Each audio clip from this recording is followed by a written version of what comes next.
கதிர்குட்டி வந்ததுக்கப்புறம் லைஃப்பில் நிறைய சேஞ்சஸ்ங்க. ஸோ ஃப்ரைடேலாம் பார்த்திங்கன்னா ஈவினிங் தான் நான் பூஜை பண்ணுவேன். ஆனால் இப்போ வந்து காலையிலே பூஜை பண்ணி முடிச்சுட்டா அதுக்கப்புறம் வந்து ஈவினிங்கில் வந்து வேலை கம்மியாக இருக்கும். அவனை வச்சுட்டு பூஜை வேலையும் பார்க்க முடியாதுன்றதுனால காலையிலேயே முடிச்சிடுறதுங்க. இது கூட ரொம்ப நல்லாயிருக்கு காலையிலேயே பூஜை வேலையெல்லாம் முடிக்கிறதுக்கு. ஸோ அதெல்லாம் முடிச்சுட்டு அவங்க அப்பா ஆஃபீஸ்லாம் போயிட்டாரு. 11 போல் ஷார்ப்பாக நான் வந்து கதிர்குட்டிக்கு லஞ்ச் என்ன கொடுக்க போகிறேனோ அதை வந்து நான் ஊற வைப்பேன். அரிசி, சிறுபருப்பு, அதுக்கப்புறம் வந்து கேரட்டு, கண்டிப்பாக ஏதாச்சும் ஒரு காய் கூட போட்டுக்குவேன்.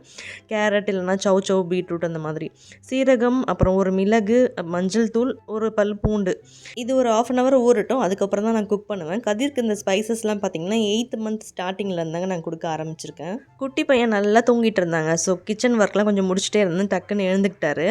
அதுக்கப்புறம் எழுந்தவுடனே கொஞ்சம் நேரம் கிராங்கியாக இருப்பான், தூக்கி வச்சுட்டே இருக்கணும், எல்லாம் அழுவான். அதுக்கப்புறம் இந்த மாதிரி டிஃப்ரெண்ட்டாக யோசித்து நிறைய விளையாட்டு காட்டணுங்க. அவனுமே ரொம்ப குஷி மூடுக்கு மாறுவான்.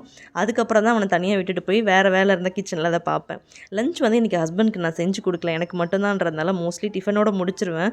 எனக்கு வந்து இந்த சாதம், சாம்பார் அதெல்லாம் அவ்வளோ பிடிக்காது. 3 வேளையும் டிஃபனே கொடுத்தாலும் ரொம்ப ஹாப்பியாக இருப்பேன். ஸோ இட்லியை வந்து ஃப்ரை பண்ணிக்கலாம் அப்படின்னு ஒரு பிளான். கதிர்குட்டியோட சாப்பாடும் ரெடி ஆகிடுச்சு. என்கிட்ட பெப்பர் பவுடர் இல்லைங்க, அதனால் முழுசாக ஆட் பண்ணிக்கிட்டேன். நீங்கள் பவுடர் இருந்தால் அதை ஆட் பண்ணிக்கோங்க, அது இன்னுமே ஈஸி.